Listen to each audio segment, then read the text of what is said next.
Aleluia, aleluia, louvado seja o nome do Senhor. Deixa eu aumentar mais o volume, deixar tudo alto. Glórias ao nome do Senhor, aleluia.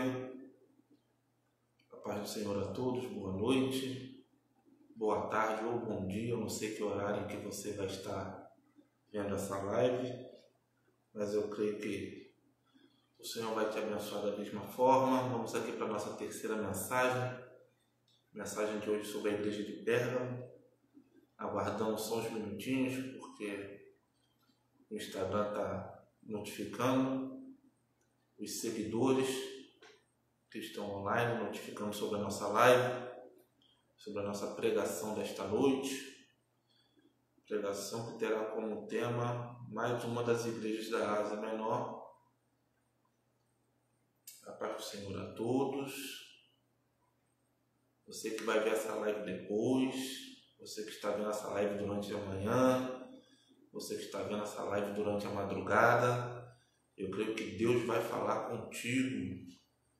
Eu creio que Deus tem uma palavra para o seu coração. Agradeço a sua presença, agradeço a sua visualização do nosso conteúdo. E só aguardando o pessoal entrar aí mais um pouquinho para a gente estar começando a nossa palavra dessa noite. Enquanto isso a gente vai se ajeitando. E você que tem Bíblia, que trouxe sua Bíblia, que está com a sua Bíblia, já pode abrir para acompanhar em Apocalipse, capítulo de número 2. Hoje nós vamos ler do verso 12 ao 17, verso esse que diz um pouco sobre a igreja de Pérgamo. Versículos esse que nos diz um pouco sobre a igreja de Pérgamo. Só aguardando mais um pouquinho, já vamos fazer a nossa oração para darmos início à nossa live. E você que está vendo aí depois, né, você que não conseguiu acompanhar aqui o ao vivo, está vendo, está visualizando depois, eu creio que você vai ser abençoado da mesma forma e você possa compartilhar essa live conosco. Que honra, que prazer, meu amigo Joseph está aí. Joseph é uma benção. Acabamos de entrar nesse minuto, meu irmão. Deus abençoe sua vida. Joseph é uma benção em nossas vidas aí, está aí na live conosco. Acabamos de entrar aqui. Hoje nós vamos falar sobre a igreja de Pérgamo. Vamos para a nossa terceira mensagem. Esse propósito que Deus colocou no meu coração, dessas 7 mensagens sobre as 7 igrejas da Ásia Menor. Hoje é a terceira sexta-feira do nosso propósito. E eu creio que tem sido uma bênção, e eu creio que vai continuar sendo bênção até a 7ª carta, até a 7ª mensagem. Você que assistiu, continue conosco. Você que vai entrar aí, continue conosco também.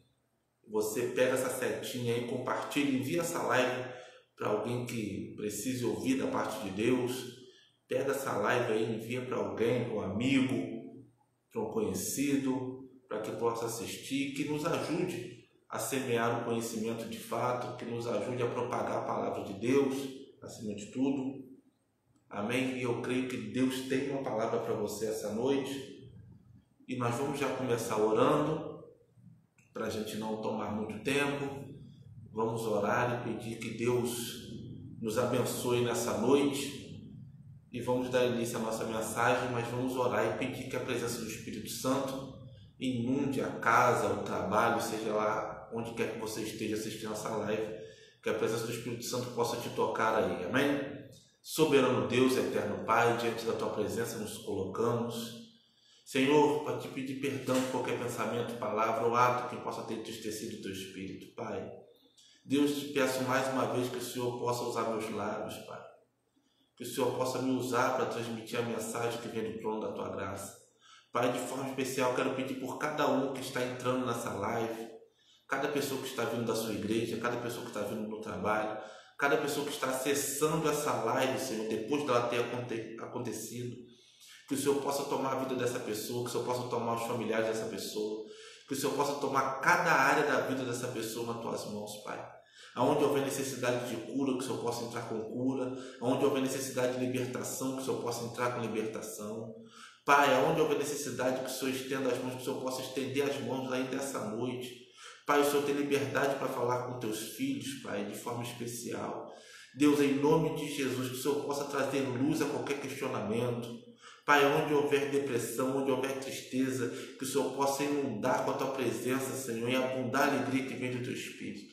Pai, em nome de Jesus, toma a vida de cada um que está entrando nessa live, toma a vida de cada um que está compartilhando, toma a vida de cada aluno do projeto Semeando Conhecimento, toma a vida de cada seguidor, cada amigo, Senhor, que vai entrar nessa live, que já tem entrado nessa live ou que vai assistir essa live posteriormente. Toma a vida dos Teus filhos nas Tuas mãos. É o que te pedimos essa noite, em nome de Jesus. Amém, amém, amém. Tem outro irmão aí conosco também, dos santos, né? Amém, seja muito bem-vindo. Nós acabamos de entrar aqui, estamos fazendo a nossa oração inicial para começarmos a nossa mensagem sobre Carta à Igreja de Pérgamo hoje. Nós vamos ler e aplicar sobre a Carta da Igreja de Pérgamo. Já falamos sobre Éfeso, falamos sobre Esmirna e agora nós vamos a Pérgamo. Amém? Estamos nessas mensagens 7, você que está chegando aí agora, é a mensagem, o propósito é sobre as 7 igrejas da Ásia Menor e são 7 mensagens, não é um estudo. Então são pregações que o Senhor colocou no meu coração para estar fazendo esse propósito. E eu creio que o Senhor tem abençoado vidas, abençoado pessoas através desse propósito.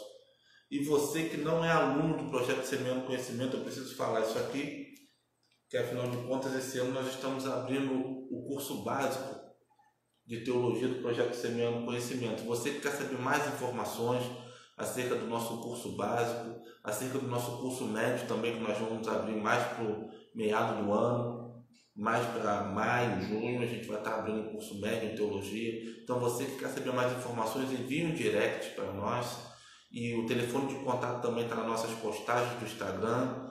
Nós somos super acessíveis, você pode vir pedir qualquer informação que prontamente nós vamos atendê-lo e vai ser um prazer tê-lo como aluno e um prazer tê-lo como amigo também. Então você que sabe de alguém que quer estudar teologia, que quer ter um contato com a teologia, que nunca teve contato com a teologia, quer saber, quer se aprofundar no conhecimento das Sagradas Escrituras, você pode ser nosso aluno, você pode estar sendo nosso amigo e você pode estar estudando conosco, que eu sei que isso vai acrescentar muito no seu ministério. Amém? Então, sem mais delongas, a gente vai começar a nossa pregação falando e lendo a Bíblia lá em Apocalipse capítulo 2, no verso 12. Que diz assim a palavra do Senhor: Carta à igreja em Pérgamo. Verso 12. Escreve ao anjo da igreja em Pérgamo: assim diz aquele que tem a espada afiada de 2 gumes.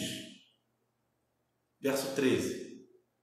Sei onde habitas, onde está o trono de Satanás, mas conservas o meu nome e não negaste a minha fé. Vou repetir essa primeira parte aqui, do verso 13. Sei onde habitas, onde está o trono de Satanás, mas conservas o meu nome e não negaste a minha fé. Uma curiosidade acerca da igreja de Pérgamo é que a igreja de Pérgamo, ela detinha a maior biblioteca do mundo. Pérgamo era um centro de adoração romano e ela detinha a maior biblioteca do mundo da época. E ela tinha também o preparo de peles.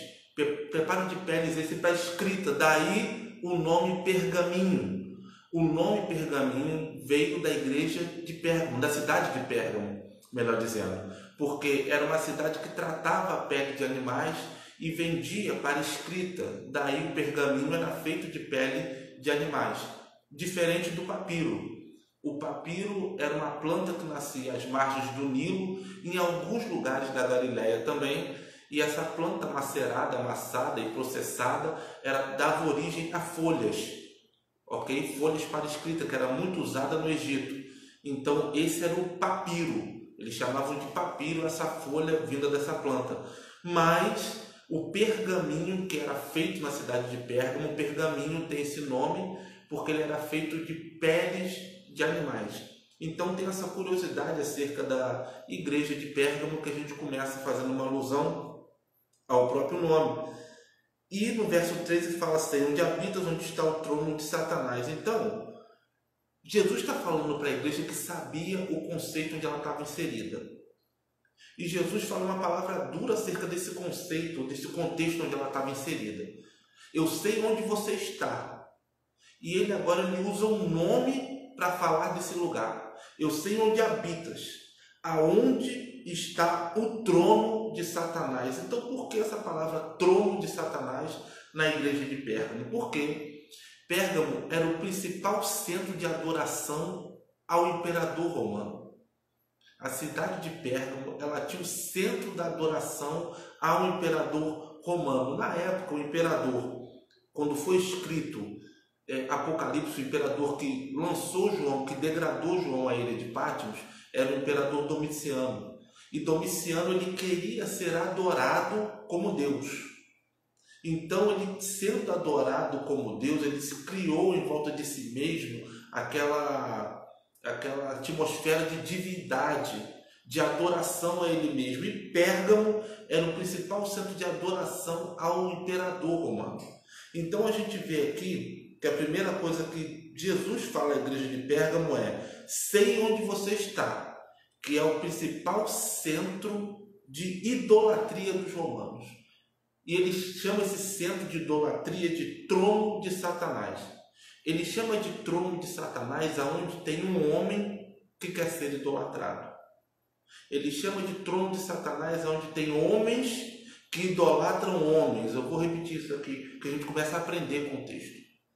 Jesus chama o local de trono de Satanás onde tem um homem que quer ser adorado como Deus. Ele chama o lugar de trono de Satanás onde tem homens que adoram outros homens. Gente, o pior tipo de idolatria que temos na igreja é a idolatria a pessoas. O pior tipo de coisa que pode acontecer na igreja é pessoas idolatrarem pessoas. E nós, a igreja do século XXI, nós passamos por um período muito complicado de idolatria.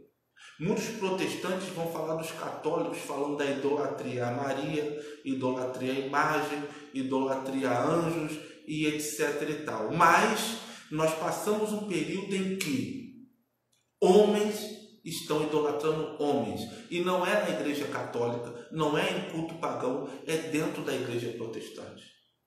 E às vezes a gente acha que o conceito de idolatria é só adorar o outro ser humano, ou é só reverenciar o outro ser humano. Existem maneiras de idolatrar pessoas. Querem um exemplo?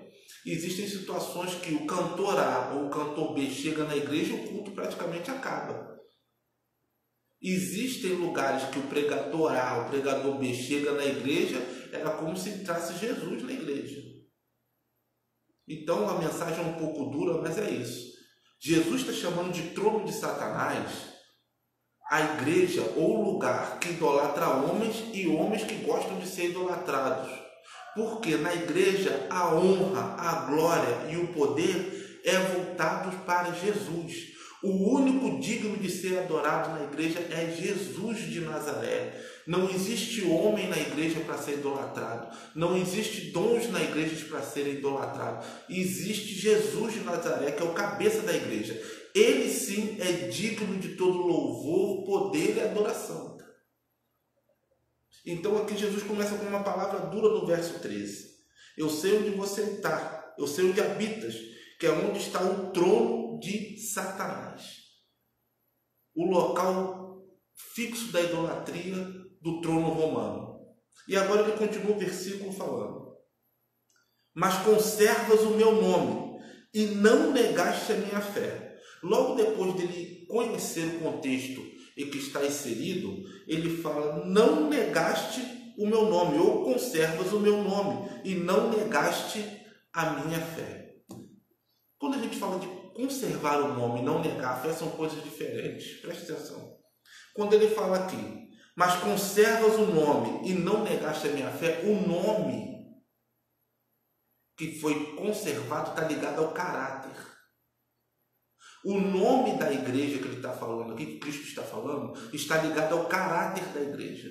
É uma igreja que, mesmo estando num lugar idólatra, que mesmo estando dentro desse contexto, é uma igreja que não se corrompeu, que não mudou o nome, que não mudou o caráter.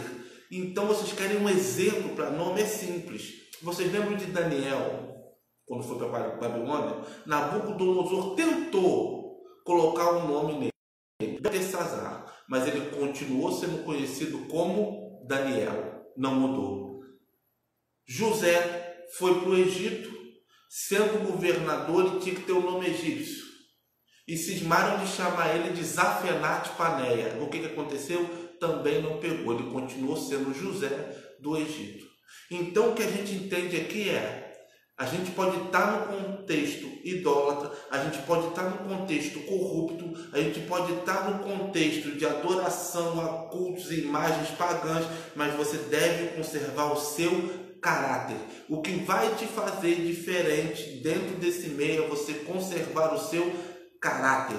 Ainda falando de nome, falando de caráter, vou dar outro exemplo no Novo Testamento. Apóstolo Paulo. O apóstolo Paulo, como foi muito bem explanado pelo pastor Eliseu Rodrigues, ele fala algo muito interessante, que é o quê? As epístolas paulinas, todas elas começam com uma saudação de Paulo. Mas Paulo começa falando assim: eu, Paulo, depois apóstolo de Cristo. Por que Paulo coloca o nome dele na frente? E depois ele fala o título de enviado, ou apóstolo de Cristo. Por que ele não coloca primeiro, eu, apóstolo de Cristo, Paulo? Não, ele fez ao contrário. Eu, Paulo, apóstolo, enviado de Cristo. Porque ele está ligando o nome dele ao caráter. Porque ele fala nas cartas dele, o tempo todo, nas escritas dele, de caráter.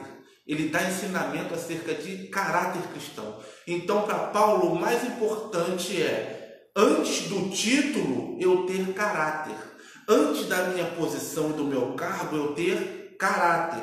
Então, Paulo sabe que o que vai dar idoneidade, o que vai dar força ao que ele está escrevendo, não é ele colocar o título na frente, mas é ele colocar o caráter na frente. Porque o mais importante de alguém que está falando ou está escrevendo não é o título, é o caráter. E o nome é que vai revelar o seu caráter. O seu título pode revelar o seu dom. O seu nome vai revelar o caráter que você tem. Se você tem título, você pode ter dom, mas não tem caráter. Mas se você tiver caráter, você pode ter o dom e, consequentemente, conseguir o título. São coisas totalmente diferentes. E a gente aprende isso com o apóstolo Paulo, no início das suas epístolas. E o mais interessante é que, no verso 13, quando Cristo fala, mas conservas o nome e não negaste a minha fé, está ligado ao caráter da igreja. Ele está falando para Pérgamo, apesar desse contexto idólatra que você está, você conserva o teu nome, conserva a tua idoneidade, conserva o teu caráter. Ok? E o mais interessante, tem um outro exemplo acerca de caráter e de obediência. Em Jeremias 35 vai falar dos recabitas, os filhos de Recabe. E quando é oferecido, eu vou sintetizar porque a história é um pouquinho longa, está lá em Jeremias no capítulo 35. Quando é oferecido taças de vinho, copos de vinho para os recabitas, ele fala: nosso pai não nos permite que nós bebamos, nem semeamos vinha, nem façamos algo do tipo, para que nossos dias se prolonguem na terra. Olha só, eles estão obedecendo o princípio mesmo quando lhe é oferecido algo. Eles estão lembrando, não, nós temos princípios a ser obedecidos. Então os recabitas, eles estão ali, foi oferecido vinho para eles, mas os recabitas falam, não, eu tenho princípios que eu tenho que obedecer. Então entenda uma coisa, a obediência a princípios, mesmo você estando inserido no contexto pagão e idólatra, é que vai fazer você ser abençoado. A obediência a princípios traz a bênção em qualquer lugar que você estiver. Por quê? Não é um ambiente favorável que vai te fazer ser abençoado, mas sim a tua obediência a princípios que vai fazer você ser abençoado no local. É assim que funciona. Quando você obedece a princípios, mantém o caráter, como a igreja de Pérgamo está mantendo aqui, dentro do lugar onde foi chamado trono de Satanás, automaticamente você vai ser abençoado. Você não vai negar a fé e você não vai se corromper Daniel governou a Babilônia, José governou o Egito sem se corromperem. Então, não é aonde você serve, eu já disse isso aqui, é como você serve. Que tipo de cristão é você envolvido no contexto idólatra? Eu vou dar um outro exemplo aqui, a Bíblia nem diz o nome dessa menina. No segundo livro dos Reis, no capítulo de número 5, conta a história de Naamã. Naamã foi general de Ben-Hadad II. E todos sabem que Naamã foi acometido por lepra. Só que ele levou uma menina cativa em uma de suas investidas.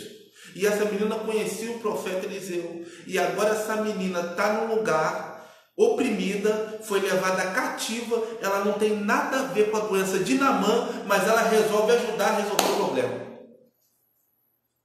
Ela resolve ajudar o homem que trouxe ela cativa, o homem que dizimou a cidade dela, o homem que está doente, e agora ela resolve servir esse homem, apontando a direção da cura para ele. Gente, ela está num contexto totalmente diferente da cidade dela, ela está num contexto religioso totalmente pagão e idólatra, mas ela conserva o caráter dela independente de onde ela esteja. Então essa menina fez a diferença, mesmo ela estando longe de casa, longe da família, longe do contexto religioso, ela continuou servindo a Deus assim mesmo. Eu quero que você entenda isso aqui. Não é importante o contexto que você está inserido. De repente tem pessoas que estão me ouvindo agora preocupadas. Poxa, eu quero ir para a igreja A que está melhor. Eu quero ir para a igreja B que tem um pastor melhor. Eu quero ir para a igreja C que tem um pastor melhor. Meu filho, minha filha, se o problema estiver em você, não adianta você mudar de igreja. Não adianta você pegar um avião e ir para a China. Você tem que resolver o problema em você. E entenda uma coisa. O que vai trazer a bênção, o que vai fazer as bênçãos te seguir são as obediências a princípios. Vai ser a obediência a princípios. Amém? Minha irmã Thaisa Cavalcante está aí, esposa do Michael, um casal abençoado. Deus abençoe a vida de vocês, a família bonita está aí. Vocês estão entendendo? Então é isso que funciona, é assim que funciona. A obediência a princípios vai fazer você prosperar em qualquer lugar. Ei, se você está num meio que está difícil, um meio desonesto, seja lá onde você for, seja obediente aos princípios de Deus e as bênçãos te alcançarão. Foi para isso que você foi chamado, para fazer diferença. Então a igreja de Pérgamo, ela está no meio do contexto que foi chamado por Jesus de trono de Satanás, mas conserva o nome. E outra coisa, não negou a fé. Preste atenção numa coisa. Eu falei de obediência, princípios e caráter. Agora eu estou falando de não negar a fé. E não negar a fé nesse contexto está ligado à dificuldade. Irmãos, eu vou pregar sobre as 7 cartas das igrejas. Ok? E todas essas igrejas têm problema. Entende isso aqui, que isso é importante. Todas essas igrejas têm problemas. Não teve uma igreja dessa que Jesus falou, não tem problema, não tem nada contra ti, está tudo lindo, tudo perfeito. Não. A gente pode contextualizar que são epístolas gerais para o tempo passado, para o presente, em que estava sendo escrito Apocalipse, e serve para nós nos dias de hoje. Que são problemas que tem na igreja do século XXI. Nós vemos isso claro no texto.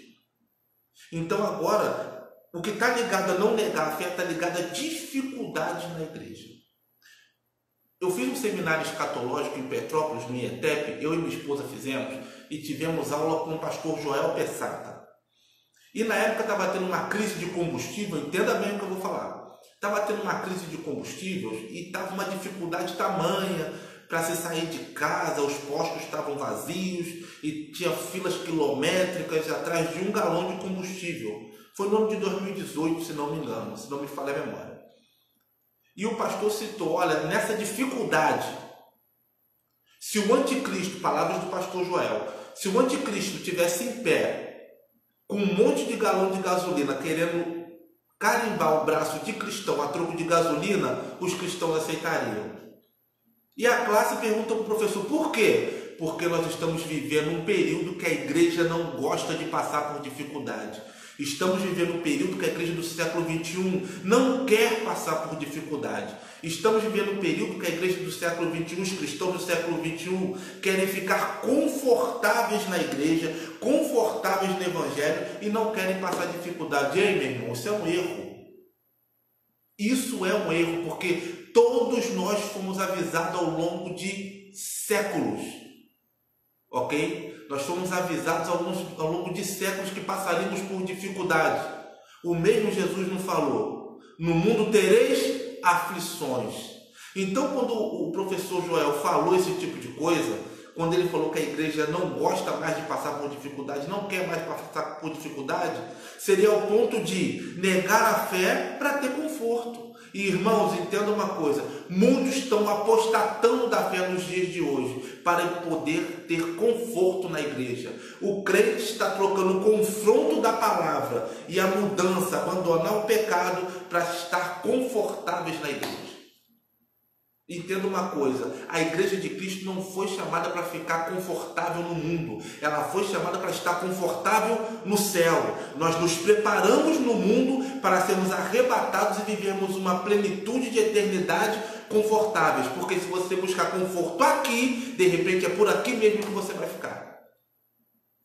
Diego, a palavra é dura. Sim, a palavra é dura, porque Apocalipse são textos de confronto. E não negar a fé, muitas das vezes, nos leva à dificuldade.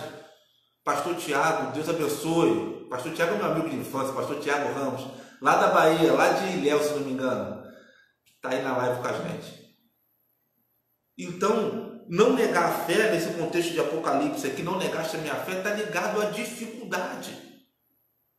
Gente, entenda uma coisa: a dificuldade, ela é amiga do progresso. A facilidade, ela é inimiga do progresso. Por quê? A dificuldade sempre vai mover você para fora da zona de conforto. A facilidade, ao contrário, ela vai te estagnar na zona de conforto. Entenda uma coisa: toda vez que algo está difícil, você busca melhoria, você busca se mexer, você busca correr atrás. Então entenda uma coisa, meu irmão: se você está num contexto difícil no momento, ou está vivendo uma dificuldade, isso pode estar te impulsionando para o próximo nível. Por muitas das vezes, gente, a nossa fé vai ser testada. A nossa fé é testada. A nossa fé, por muitas das vezes, vai ser testada para quê? O céu é tomado à força ou por esforço. Não é fácil nós sermos cristãos. E o que está acontecendo na igreja de Pérgamo aqui é que ela conserva o nome, conserva o caráter e não nega a fé diante de Cristo. Ei, não negar a fé vai ser difícil. Você vai ser caluniado, você vai ser testado, você vai ser entregue a sinédrio, você vai passar por aflições, mas o importante é você não negar a fé. Gente, mundo de facilidade, só existe uma pessoa que oferece: Satanás. Se você parar para fazer um paralelo de Mateus capítulo 4, o diálogo de Jesus com o inimigo no deserto, o inimigo ofereceu para Jesus o quê? Facilidade ou dificuldade? Facilidade. Pedras que se transformam em pães, me adora que eu te darei todos os reinos da terra. Facilidade. Eu vou te pôr no pináculo do templo, no lugar mais alto do templo. Facilidade. Por quê? Cristo estava num contexto difícil, com fome, sofrendo as aflições do deserto. E o que vai acontecer agora? O diabo vem para ele oferecendo facilidade. Gente, quantas pessoas hoje estão aceitando facilidades, porque não querem ser confrontadas a lutar pela palavra de Deus. Entenda uma coisa: a pregação que te confronta te melhora, a exortação que te confronta te melhora, o ensino que te confronta te melhora. Amanhã você tem que ser a sua melhor versão de hoje. Entenda que a dificuldade, ela vem carregada com um aprendizado. Entenda isso aqui. André também está com a gente na live. André é a nossa aluna. A Ellen chegou. Ellen, Deus abençoe sua vida. Então entenda uma coisa: a dificuldade, ela vem carregada com aprendizado. Então, quando você está no contexto e você não nega a fé, você está no contexto e você não nega o seu caráter, É princípio para você ser abençoado. Entendam uma coisa, eu acabei de falar isso aqui, o Espírito está me impulsionando a repetir.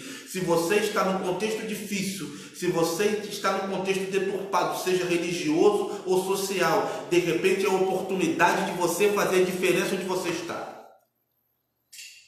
Porque nós fomos chamados para ser luz do mundo e sal da terra. Não adianta nós estarmos bonitos dentro da igreja, porque na igreja eu sei que você não vai ser tentado, sei que você não vai ser testado, você vai sentar, vai levantar, vai sair, vai cultuar, vai sentir a presença, está acostumado com a ambiência, mas não vai fazer diferença na sua vida. Agora, quando você é jogado, lançado na dificuldade, quando você é exposto à prova, aí é que Deus quer saber quem é você.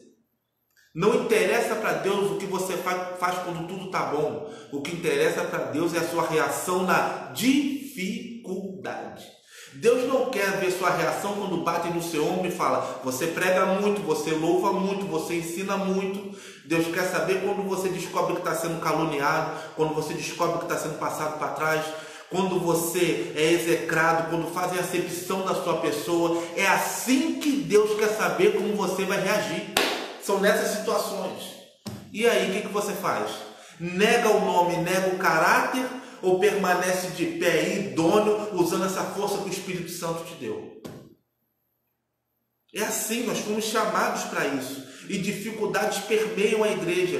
Foi assim com as igrejas da Ásia Menor, foram assim com as igrejas ao longo dos séculos, e está sendo assim na igreja do século 21. Não tem como você escapar da dificuldade. Só tem uma maneira de você escapar da dificuldade do mundo: sendo arrebatado naquele grande dia, quando nós formos ao soar da trombeta, transladados para o céu. Aí sim a dificuldade vai acabar. Enquanto nós estivermos aqui, seremos testados e preparados para tal. Amém? Seguindo a leitura do versículo, capítulo 2 de Apocalipse, o verso 13. Mas conservas o meu nome, e não negaste a minha fé, mesmo nos dias de Antipas, minha fiel testemunha, que foi morto entre vós, onde Satanás habita. Antipas foi um mártir da igreja de Pérgamo. Olha, a igreja está lidando com uma morte. A igreja está lidando com uma morte, mesmo assim ela não negou a fé e não negou o nome. A igreja tem mártires. Existiam mártires que morreram na carne. Hoje em dia existe palavra que mata. Existem ministérios mortos. Existe frustração. Existe depressão. Hoje nós vivemos um período muito mais complicado, talvez. Porque dentro do contexto que essas igrejas viviam, era de perseguição e morte no corpo. Hoje nós vivemos igrejas que têm nome de vivo, mas estão mortas. E igrejas que estão mortas não são capazes de transmitir vida, só transmite morte. Então, falando de mártir, falando de morte, é mais ou menos isso que a gente encontra nos dias de hoje.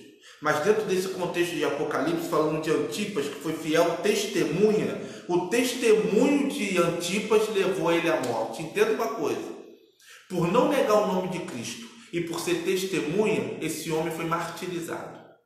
Aí fica a minha pergunta para você: até onde você é capaz de ir para não negar o nome de Cristo? Até onde você é capaz de ir para não negar a sua fé? O que você é capaz de suportar pelo nome de Cristo? Ou será que qualquer coisa que fazem com você, ou que falam com você, você desiste, você entrega a carteirinha, você entrega o cargo, você quer sair da igreja, você responde à altura? Será que é isso que Cristo espera de você? Será que isso é não negar a fé? Será que você pode ser uma fiel testemunha como Antipas foi e foi martirizado? Será que você pode ser uma fiel testemunha do Evangelho? Será que ainda existem bons soldados, como Paulo falou, que combatem um bom combate, encerram a carreira e guardam a fé? Será que ainda existe soldado? Se existe soldado assim, coloca um amém, digita um amém, coloca uma mãozinha. Se eu estou falando, se eu estou comunicando com soldados que eles estão dispostos de combater um bom combate pelo Evangelho. Porque a igreja do século 21 tem que parar com essa falácia que a igreja é só um hospital. Que a gente se machuca, vai para a igreja para botar um remedinho, sai, se machuca para voltar para botar um remedinho. Não, quando se fala de combate, fala de exército. E quando se fala de exército, fala de soldados. Então Cristo está falando com soldados essa noite, para combater um bom combate, encerrar a carreira e guardar a fé acima de tudo. É isso que é ser martirizado. E Antipas, por ser testemunha, por ser uma fiel testemunha de Cristo, ele foi martirizado onde Satanás habita, que era em Pérgamo, como eu disse anteriormente, o trono da idolatria romana. Verso 14. Entretanto, leia comigo, vamos deixar a Bíblia falar, leia comigo. Entretanto, tem algumas coisas contra ti. Cristo falando na igreja de Pérgamo. Porque tens aí os que seguem a doutrina de Balaão, que ensinou Balaque a fazer os filhos de Israel pecarem, introduzindo-os a comer coisas sacrificadas a ídolos e a se prostituírem. Preste atenção. Agora Cristo vai falar da doutrina de Balaão. Quem era Balaão? Balaão era um homem que conhecia e entendia do mundo espiritual, tanto do lado ruim quanto do lado bom.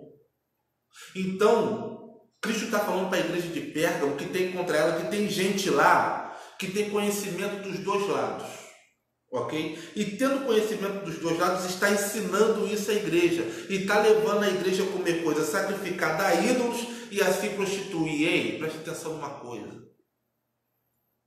O conceito desse espírito de Balaão aqui, que tens aí os que seguem a doutrina de Balaão é a doutrina da mistura, é a doutrina do mundanismo, é a doutrina do nada a ver. É a igreja usando o mundo de bengala. Ei, eu disse isso numa aula há pouco tempo. A igreja está se modernizando a tal ponto que ela está se misturando à cultura do mundo. Algumas igrejas, para prenderem jovens, ou até mesmo para prenderem famílias, estão usando a bengala do mundo da mistura, ok?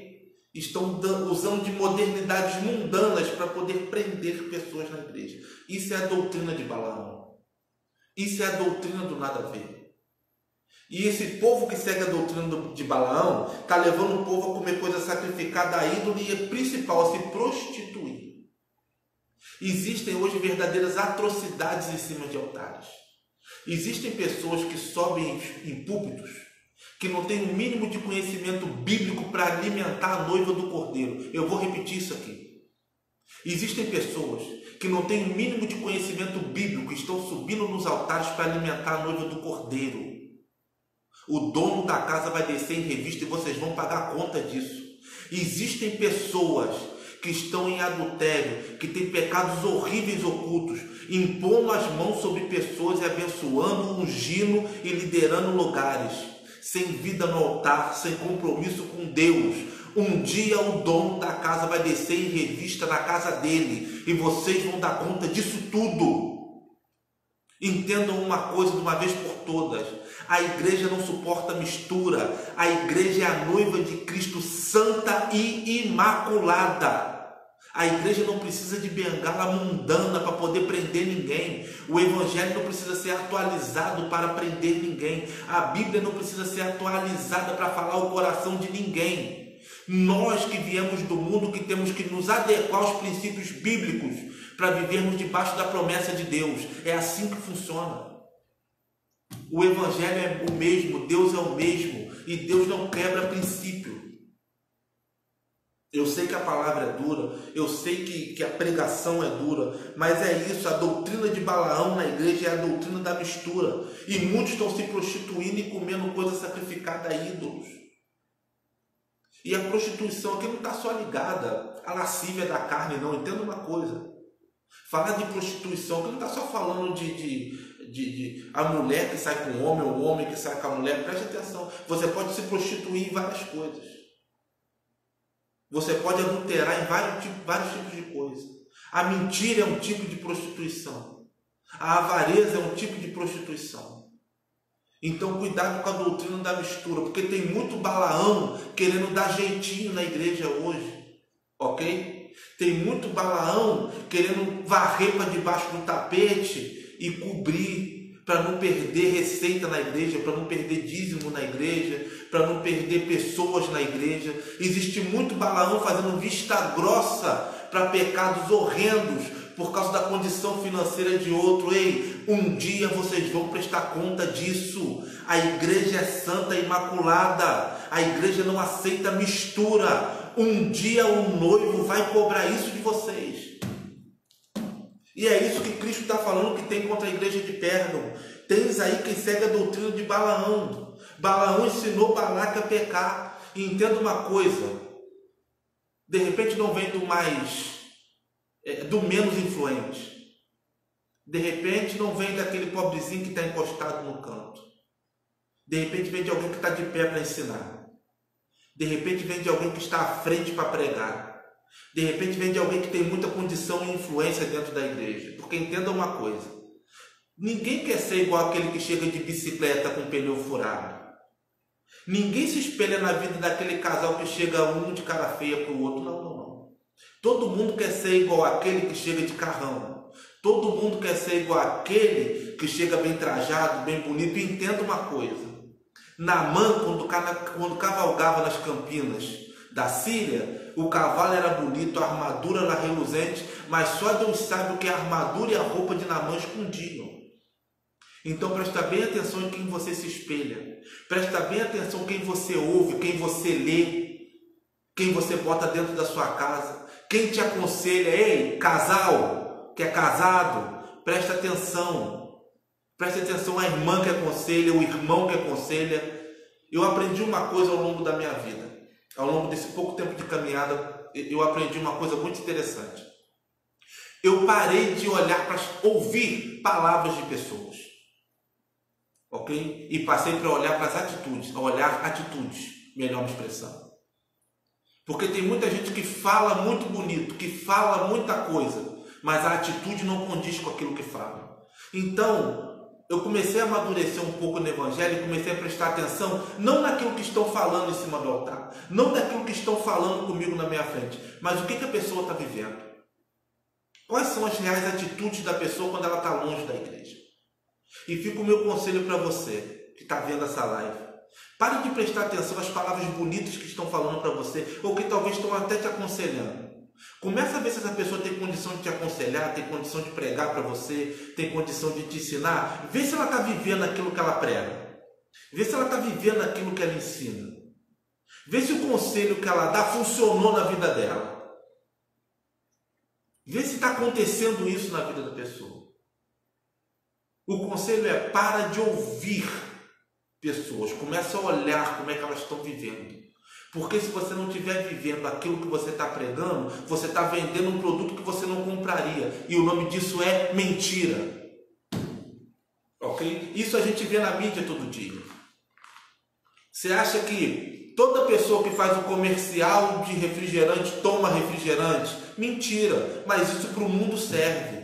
Você acha que todo mundo que faz o comercial do shampoo A ou do shampoo B usa aquele shampoo? Não, não usa. Usa o melhor, mas para o mundo serve, que é mentira. Mas isso na igreja não cabe. Se eu estou falando de um Jesus que eu não deixo ele mudar minha vida, eu estou falando mentira. Se eu estou ensinando um evangelho que eu não deixo ele entrar na minha vida para me mudar, isso é mentira. Se eu estou falando para uma pessoa, dando um conselho e não aplico dentro da minha casa, isso é mentira. Então, uma pessoa que vive uma mentira não tem capacidade de ensinar, de exortar, de aconselhar ninguém. Então, essa é a doutrina de Balaão. Essa é a doutrina de Balaão engendrada dentro da igreja. Toma cuidado, que talvez essa doutrina pode estar levando ao conhecido ou levando a você mesmo a caminhar para o abismo. E é isso que Cristo tinha contra a igreja de Pérgamo. Tem aí os que seguem a doutrina de Balaão, que ensinou Balaque a fazer os filhos de Israel pecarem, introduzindo a comer comidas sacrificadas e a ídolos e a se prostituírem. Verso 15, vamos seguir a leitura da Bíblia. Assim também, tens alguns que de igual modo seguem a doutrina dos nicolaítas. Eu já disse sobre os nicolaítas aqui. Eu dei um exemplo de Atos 6 que provavelmente uma corrente teológica acredita que Nicolau foi um dos diáconos escolhidos e por ser diácono escolhido fez uma rebelião na igreja e criou-se a doutrina dos nicolaítas.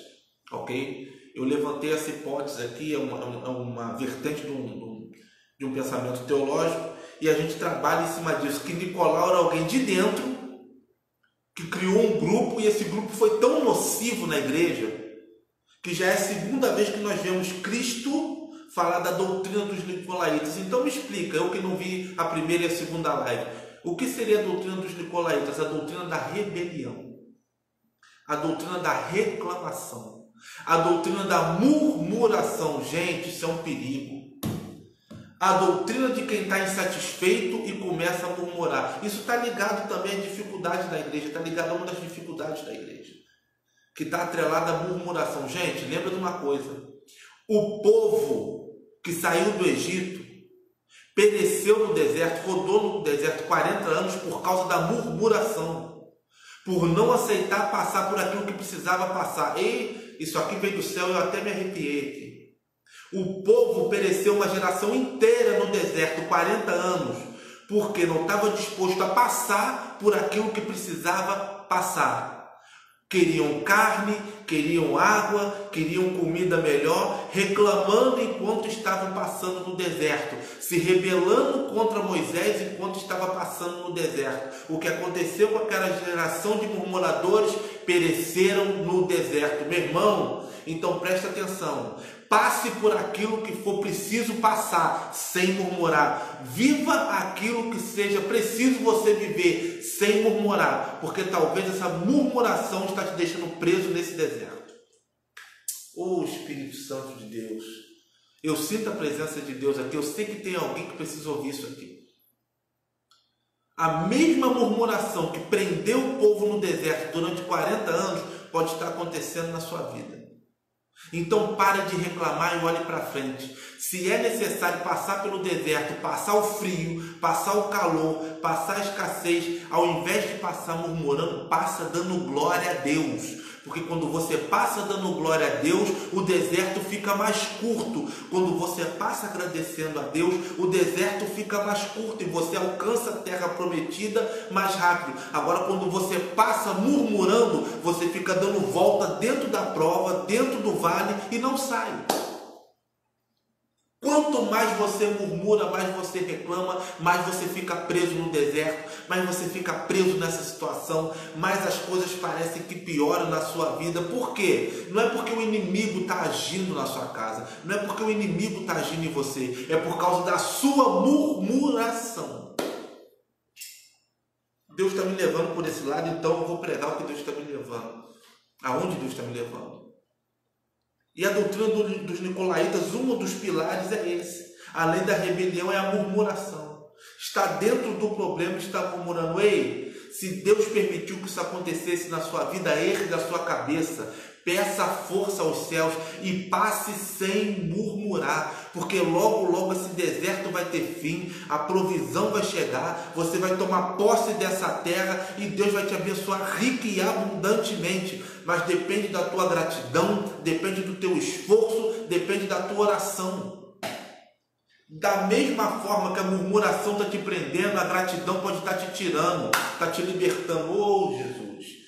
Recebe isso aí, alguém recebe isso aí em nome de Jesus. Da mesma forma que a murmuração está te prendendo nessa situação, a gratidão pode estar te tirando. Então é noite de você virar a chave e começar a entender. É noite de começar a agradecer a Deus até pela prova que está vivendo. O que você está pregando, Diego? É claro que é ruim.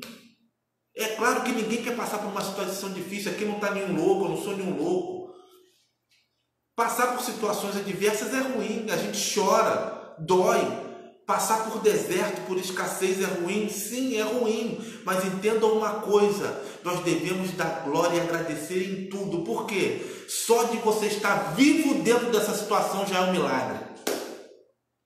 Só de você ter passado o que você passou e ter chego aqui já é um milagre, já é motivo para você agradecer. Entenda isso aqui. Quando nós abrimos os olhos e acordamos no meio da prova, é Deus renovando a chance de sairmos dela. Entenda uma coisa. Quando você agradece, quando você acorda, quando o fôlego de vida entra nos seus pulmões, é motivo de você agradecer a Deus. Então não deixa a murmuração te prender nesse deserto, em nome de Jesus. Não deixa a reclamação te prender nesse deserto, em nome de Jesus. Erga a sua cabeça, seja grato, porque Deus é contigo. Entenda uma coisa, fiel é o que prometeu, e a promessa dele está de pé sobre a sua vida. Números 23, 19. Deus não é homem para que minta, nem filho do homem para que se arrependa. Se ele prometeu, ele vai cumprir. Mas eu estou nessa prova há muito tempo, então Deus está me usando para te falar: para de reclamar no meio dessa prova, para de murmurar no meio dessa prova, deleita no Senhor, porque Ele vai conceder o desejo do teu coração. É isso que Ele vai fazer na tua vida. Se você crê nisso, recebe, digita um amém aí, que Deus está falando com você essa noite. Não interessa a quantidade de quem entra, não interessa a quantidade de quem sai.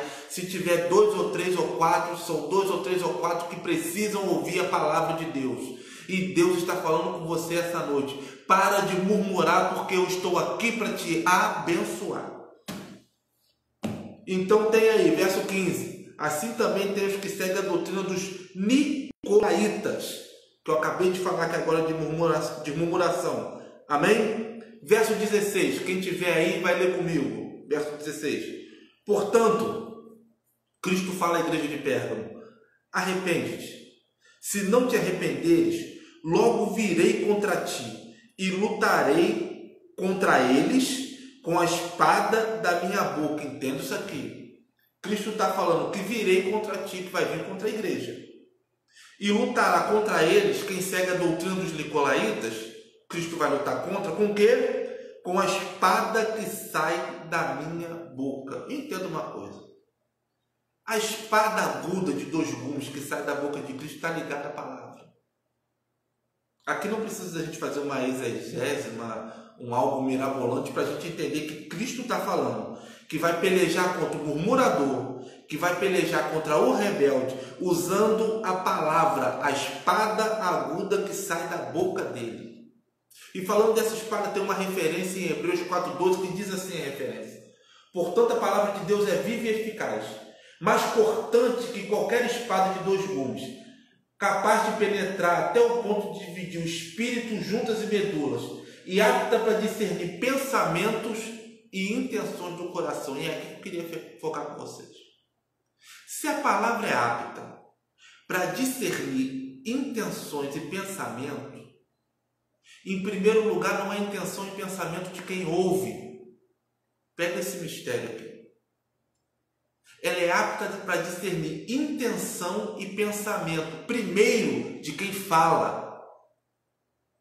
Porque antes da palavra vir do alto e correr por mim, ela é apta para discernir o meu pensamento, é minha intenção. Com que intenção que eu estou pregando para você?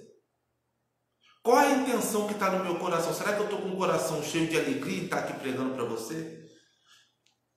Será que eu estou com um coração cheio de verdade para estar pregando para você? Será que eu estou com um pensamento aonde para estar proferindo a palavra de Deus? Então, em primeiro lugar, ela vai discernir intenção e o coração de quem fala. E depois ela vai fazer um efeito em outra pessoa. Eu disse aqui alguns instantes atrás. Primeiro tem que fazer um efeito em mim. Primeiro eu tenho que viver o que eu estou pregando. Primeiro eu tenho que ter coerência e viver o que eu estou ensinando, para depois eu poder proferir essa semente na sua vida. Porque senão eu corro o risco de lançar uma semente ruim na sua vida. E ao invés de eu trazer vida, eu levo morte. Porque, segundo Hebreus 4,2, a palavra é viva e eficaz. Preste atenção. Só é vivo quem transmite vida. Quer ver uma diferença? Quem transmite vida, está vivo, não existe. O fato de existir está ligado a qualquer objeto, a qualquer coisa ou a qualquer pessoa. Ok? Uma caneta, ela existe? Ela existe. Mas ela não é capaz de gerar outra caneta. Ela só existe. Por si só, ela não é capaz de gerar outra vida. Eu estou vivo porque eu sou capaz de gerar vida. Eu sou capaz de ser pai, eu sou capaz de transmitir vida através do Espírito Santo que está em mim. Então, Hebreus 4,12 está falando que a palavra ela é viva e eficaz. O que a palavra faz? Ela transmite vida e ela tem efeito. Então entenda uma coisa, a gente não precisa falar muito bem. A gente não precisa ter aquela oratória eloquente, não. Só fala da palavra. Ela por si só ela transmite vida. E eu estou resgatando isso, eu estou procurando resgatar isso nessas 7 mensagens, nesse propósito de 7 mensagens à igreja da Ásia Menor, porque eu estou lendo a Bíblia e deixando a Bíblia falar. E falando aquilo que o Espírito Santo me impulsiona. Porque a palavra por si só ela gera vida. E se ela gera vida em você que está ouvindo, você vai transmitir essa vida para outros. Você pode pegar essa setinha e compartilhar com quem precisa ouvir essa mensagem. Você pode estar agora com um celular e ter 3, 4 pessoas ouvindo da mesma família. Pode ser um casal que esteja ouvindo essa mensagem agora. Então a mensagem, a palavra, ela está transmitindo vida. E deixa eu falar uma coisa aqui, abrir um parênteses. Existem cristãos hoje na igreja que só existem. Não são capazes de transmitir vida. Existem pessoas dentro da igreja hoje que só existem, só estão lá, mas não são capazes de transmitir vida.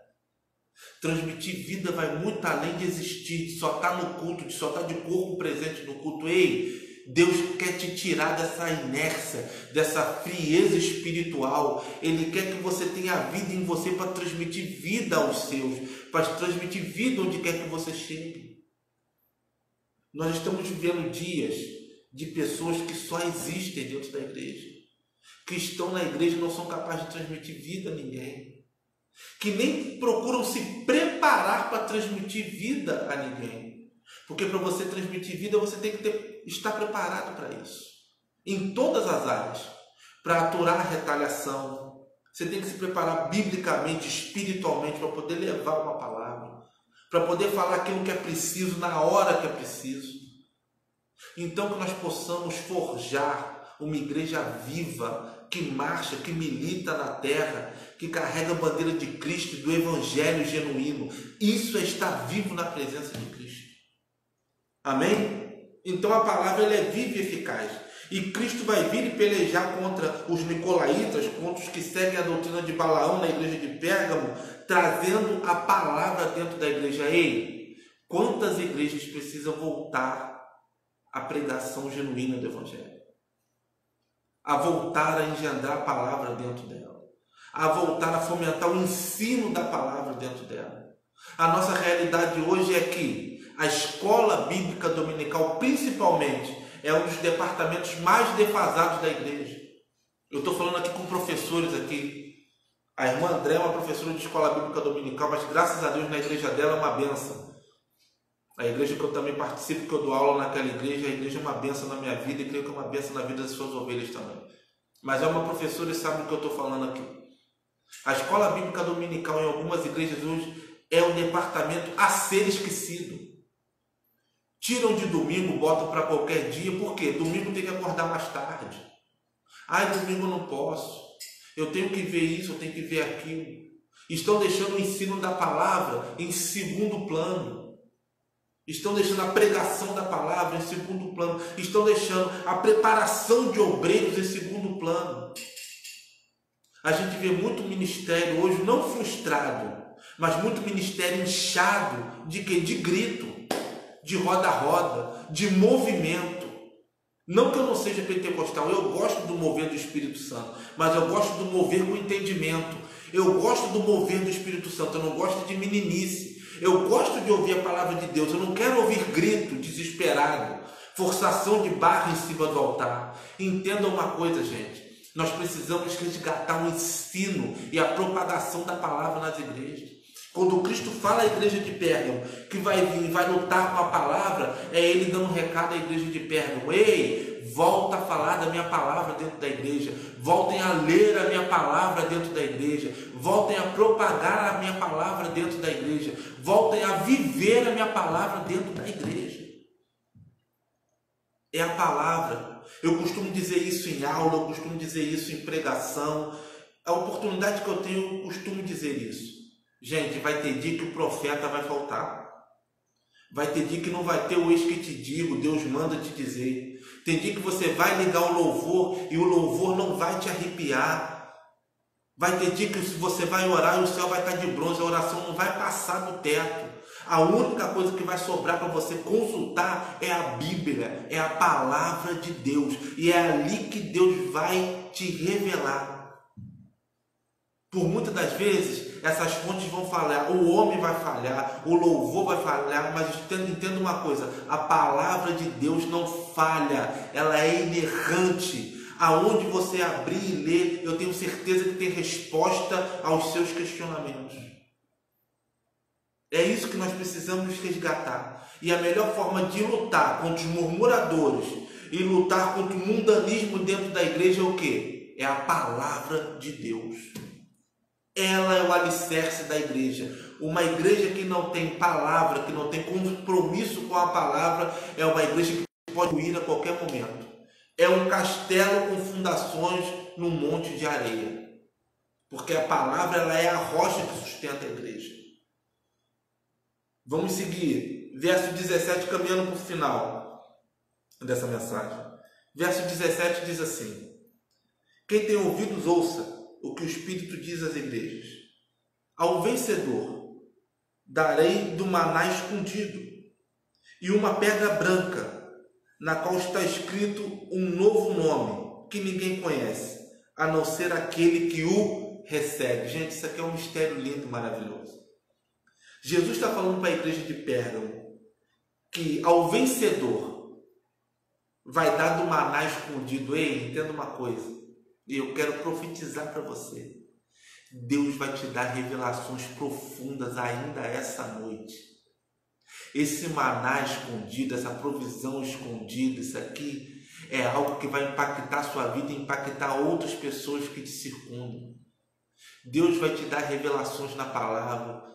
Deus vai te dar sonhos para quem tem o dom de sonhar. Deus vai dar louvores, vai ministrar louvores ao seu coração. Vai te dar autoria sim. Vai te dar novas mensagens sim. Ele vai te revelar um maná escondido para você edificar a noiva dele.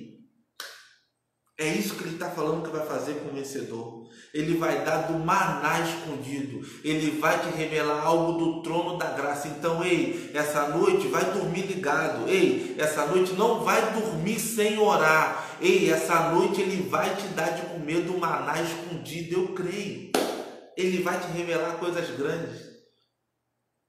Aí ele continua falando algo que para muitos ainda é um mistério. Darei do maná escondido uma pedra branca, no qual está escrito um novo nome que ninguém conhece a não ser aquele que o recebe. Essa pedra branca, no contexto grego do Antigo Testamento, essa pedra branca ela era dada em duas situações. Ao vencedor dos Jogos Olímpicos, a pessoa quando vencia os jogos que tinham na época, que eram praticamente as Olimpíadas que a gente conhece hoje, mas os jogos da época, quando a pessoa vencia, ela recebia uma pedra branca.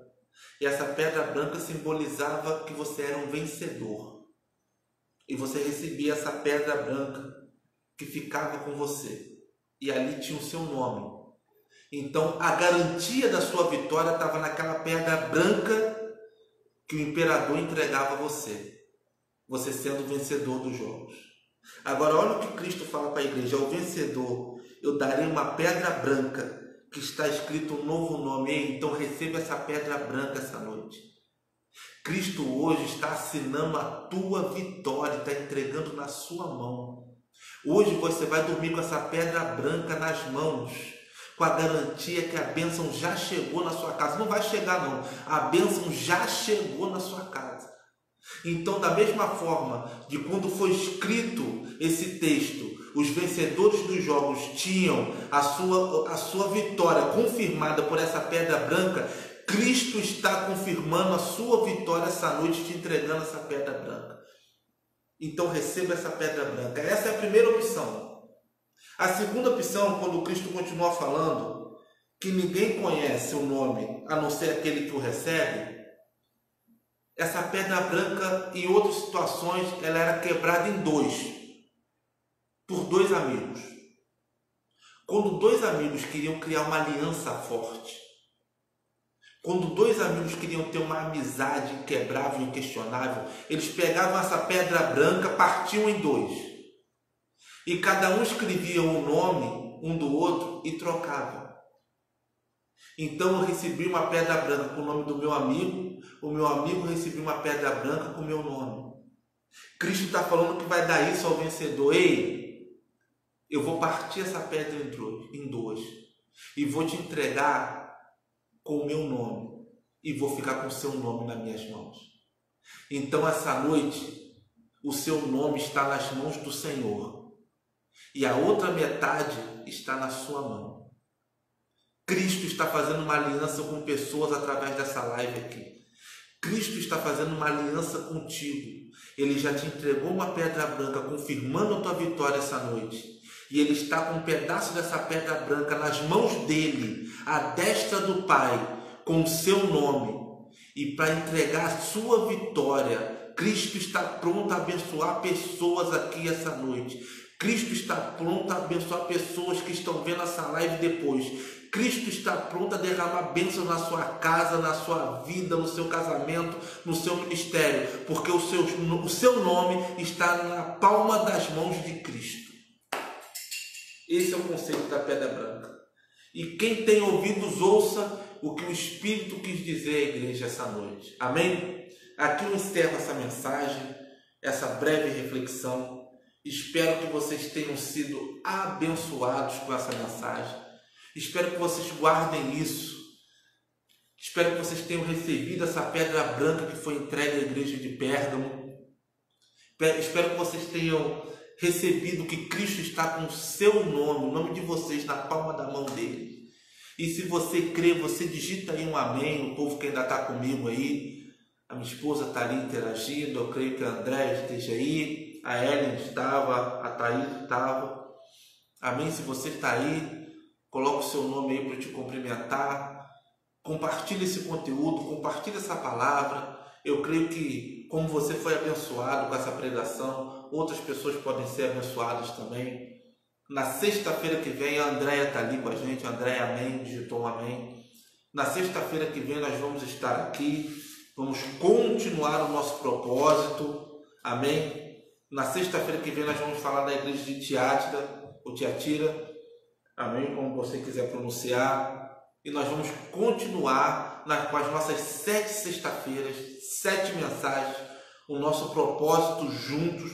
E eu creio que Deus vai operar maravilhas na sua vida se você ficar aqui conosco, ok? Você que não segue o projeto, siga o projeto, mande para alguém. Tem o nosso canal no YouTube lá, tem alguns vídeos lá. Se você não viu, ou se você viu, quer abençoar outras pessoas também, que você possa enviar o link do nosso canal para outras pessoas, ok? Se você souber de alguém que queira estudar conosco, estudar teologia, vamos abrir uma turma, agora 4 de abril, vamos abrir uma turma de básico de teologia, ok? Abençoe outras vidas também. Deus abençoe, André. Deus abençoe você, sua esposa, seus filhos, seu marido. Deus abençoe sua vida. Amém? Você que esteve conosco aqui até agora. Deus vos abençoe muito. Eu tenho certeza, eu senti Deus aqui. Tenho sentido Deus, estou sentindo Deus até agora. Creio que você também sentiu Deus aí na sua casa. Então, que você possa ser abençoado por Deus essa noite. Se você possa ter um final de semana de paz, de bênção na sua presença. Entrou uma irmã ali agora, a gente está encerrando agora. A irmã Rayane Cristina, a gente encerrou, está encerrando agora. Mas Deus abençoe sua vida. Mas na próxima semana, a partir de 10h30, a partir das 22h30, estaremos aqui pregando a palavra, falando das igrejas de Apocalipse, as igrejas da Ásia Menor. Marca aí na sua agenda, bota no lembrete, amém, para você assistir essa mensagem conosco aqui, ok? Vamos estar orando para encerrar, em nome de Jesus. Soberano Deus, eterno Pai, muito obrigado por esse período em que passamos na Tua presença. Deus, agora os Teus filhos vão descansar, vão ter uma noite de sono. Pai, que o Senhor tenha liberdade para falar com eles ao longo da noite, da forma que o Senhor achar necessário. Deus, nós vamos encerrar a live, mas nós não vamos sair da Tua presença. Continua conosco, Pai. Continua nos abençoando, continua nos guardando, continua nos protegendo. E acima de tudo, Pai, Continua dando direcionamento ao teu povo. Pai, a todo aquele que precisa de uma direção, todo aquele que vai tomar uma decisão, Pai, todo aquele que tem orado por resposta do trono da graça. Deus, que o Senhor possa enviar o mais rápido possível direcionamento na vida dos teus filhos. Não os desampara, Pai. Que os teus ouvidos não estejam agravados à oração feita pelos teus filhos, Pai. Toma a vida deles nas tuas mãos. É o que te pedimos e te agradecemos. No nome de Jesus. Amém. Amém. A Daphne entrou aí. Daphne Cristina. Deus abençoe sua vida, Daphne. Estamos encerrando. Estamos chegando no finalzinho. Encerramos a mensagem sobre a igreja de Pérgamo. Estamos aqui desde as 22h30. E agora nós encerramos com a oração. Então você pega essa live aí, você que chegou um pouquinho atrasado, pega essa live, compartilha com alguém, assista a mensagem, retroceda aí um pouquinho, assista a mensagem e acima de tudo, gente, curte, comenta o nosso conteúdo lá. Deus abençoe a vida de vocês. Você pode botar um comentário lá, mesmo você que assistiu a live, comente, envie para mais alguém, curta, compartilha o link dessa live.